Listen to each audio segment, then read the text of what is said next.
কিয়ামতের দিন বাবা ছেলেরে পরিচয় দিবে না, ছেলে বাবারে পরিচয় দিবে না, একে অপরের শত্রু হয়ে যাবে, ঠিক কিনা? কারণ দিনটা বড্ড ভয়ঙ্কর, কেউ কাউরে চিনবে না। সেদিন হবে 50,000 বছরের সমান একটা দিন। সবার মুখে একটাই চিৎকার, ইয়া নাফসি ইয়া নাফসি। আকাশের জলজলে সূর্যটা অনেক দূরে, তারপরেও তাকাতে কত সমস্যা হয়, অনেকে এইভাবে আছেন। সেই সূর্যটা, তেজদীপ্ত সূর্যটা কিয়ামতের মাঠে মাথার একেবারে কাছাকাছি চলে আসবে। সূর্যের প্রচন্ড তাপে মাথার মগজগুলো গলে গলে নাকের ছিদ্র আর কানের ছিদ্র দিয়ে বেয়ে বেয়ে পড়বে। হুফাতান উরাতান মুশাতান গুরলা, পায়ে দেওয়ার মতো কারো জুতা থাকবে না। আজকে যে বাটা জুতা পরে আসছেন, অ্যাপেক্সের জুতা, কিয়ামতের দিন জুতা থাকবে পায়ে, গায়ে জামা থাকবে না। Everyone will stand up as naked. There is no dress, no costume, no garment in their body. দেহে কোনো পোশাক নাই, পেটে খাবার নাই, পায়ে জুতা নাই, সূর্যটা মাথার কাছে, তৃষ্ণায় জিহ্বাটা বের হয়ে নাভি পর্যন্ত ঝুলতে থাকবে। সবাই বলবে, আল্লাহ আমারে বাঁচাও, আমারে বাঁচাও। ওই দিন বাবা ছেলেরে চিনবে না, ছেলে বাবারে চিনবে না। অনেক বাবা ছেলের কারণে জাহান্নামী হবে, অনেক ছেলে বাবার কারণে জাহান্নামী হবে। তাহলে তখন বাবা ছেলের শত্রু হয়ে যাবে, ঠিক কিনা?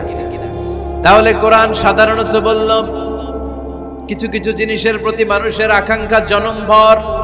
এর মধ্যে অন্যতম হলো সন্তান সন্ততি। এই সন্তান কখনো হয়ে যায় জিনা মানে সৌন্দর্য, আবার এই সন্তান কখনো হয়ে যায় ফিতনা মানে পরীক্ষা, আবার এই সন্তান কখনো হয়ে যায় আদুয়া মানে শত্রু, ঠিক কিনা? আমাদের সন্তানরা যেন আমাদের জন্য পরীক্ষাও না হয়, শত্রুও না হয়। আমাদের সন্তান যেন আমাদের চক্ষু শীতলের কারণ হয়, ঠিক কিনা? এজন্য আল্লাহ মুমিনদেরকে শিখিয়ে দিয়েছে, দোয়া করো, আল্লাহর কাছে চাও যে আল্লাহ আমাকে এমন সন্তান দেন, আমাকে এমন স্ত্রী দেন যাদের দিকে তাকালে আমার চোখ জুড়িয়ে যাবে। আল্লাহ বললেন, তোমরা আমার কাছে চাও আর পড়ো, রব্বানা হাব লানা মিন আজওয়াজিনা ওয়া যুররিয়াতিনা কুররাতা আ'য়ুন ওয়াজআলনা লিল মুত্তাকিনা ইমামা। ও আমাদের রব, আমাদেরকে এমন স্ত্রী দান করেন, এমন সন্তান দান করেন যে স্ত্রীদের দিকে তাকালে, যে সন্তানের দিকে তাকালে আমাদের হৃদয়টারে জুড়িয়ে দিবে কে? এরকম স্ত্রী, এরকম সন্তান আমরা চাই কি চাই না?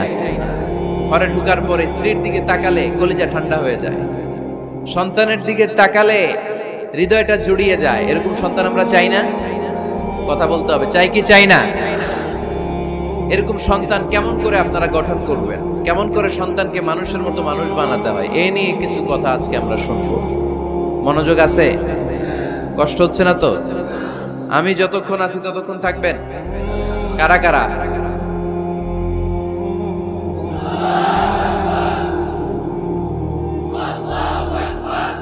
মাশাআল্লাহ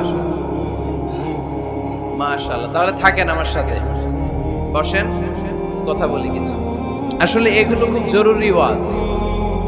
কি করে ফ্যামিলি ঠিক করবেন, কি করে দাম্পত্য জীবনটাকে সুখময় করবেন, কি করে সমাজটাকে ভারসাম্যপূর্ণ করবেন, কি করে ছেলে মেয়েদেরকে মানুষের মতো মানুষ করবেন, এগুলো জানার দরকার আছে না নাই? এর কারণ আমি প্রায় বলি, খেয়াল করে শুনেন, খুব জরুরি কথা। এদিক সেদিক তাকানো যাবে না, সময় কম। আমার দিকে তাকান, আমার দিকে তাকান। এই পৃথিবীতে গরুর পেট থেকে যেটা বেরোয় ওটা গরু হয়ে যায়, ছাগলের পেট থেকে বেরোলেই ছাগল হয়ে যায়, মুরগির পেট থেকে বেরোলেই মুরগি হয়ে যায়, কিন্তু মানুষের পেট থেকে বেরোলেই ওটা মানুষ হয়ে যায় না। ওটার মানুষ করতে হয়, মানুষ বানাতে হয়, ঠিক কিনা? খালি চোখে আপনি যা দেখেন সব কিন্তু মানুষ না, এগুলো জনসংখ্যা। এগুলো কি?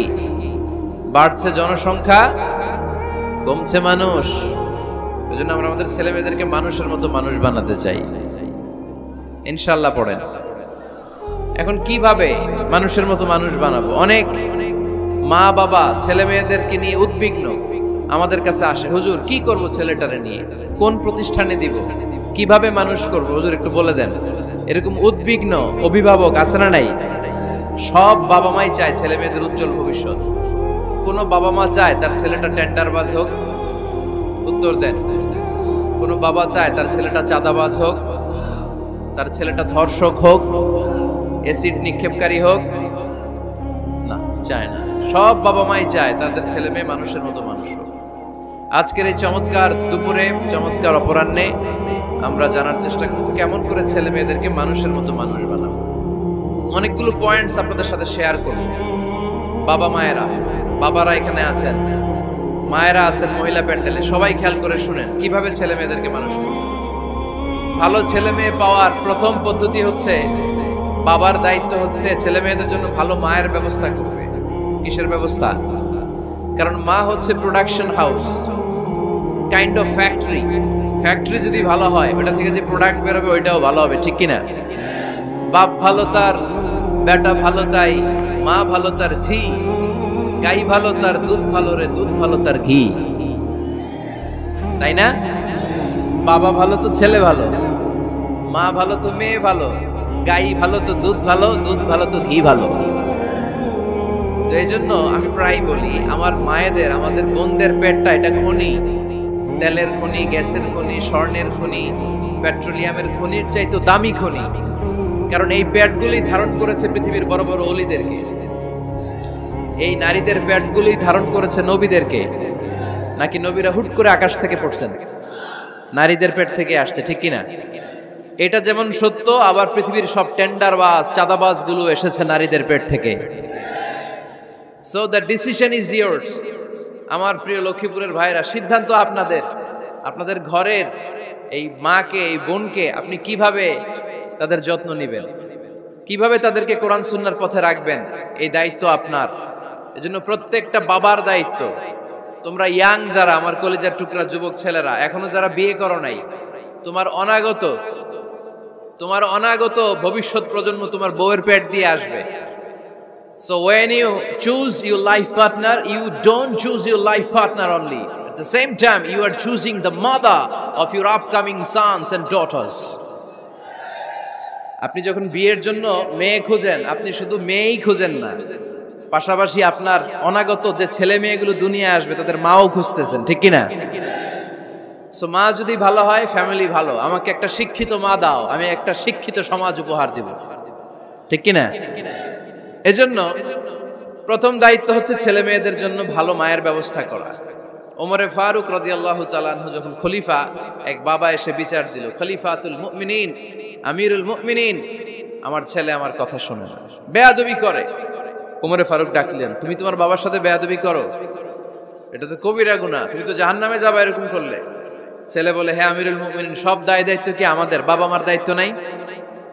ওমরে ফারুক বললেন, আছে। কি দায়িত্ব আছে? ওমরে ফারুক বললেন, বাবার তিনটা দায়িত্ব। নাম্বার 1, আইয়ানতাকিয়া উম্মা, বাবা তার ছেলের জন্য ভালো মায়ের ব্যবস্থা করবে। সুবহানাল্লাহ পড়বেন না? আইয়ুহসিনা ইসমা, ভালো নাম রাখবে। আইয়ুআল্লিমাহুল কিতাব, কোরআন শিক্ষা দিবে। এবার ছেলে বলে, শোনেন, আমার আব্বাই তিনটার একটাও করে নেই, তিনটার একটাও করে নেই, আর বিচার দিতে আসছে আমার নামে। আমার মা হচ্ছে এক জাঞ্জি, নর্তকী নারী, এক অগ্নি উপাসকের কাছে ছিল, আদব, আখলাক, ভদ্রতা, সভ্যতা কিচ্ছু জানে না। এ আমার মা, আমার জীবনে কিছুই ভালো কিছু শিখায় নাই।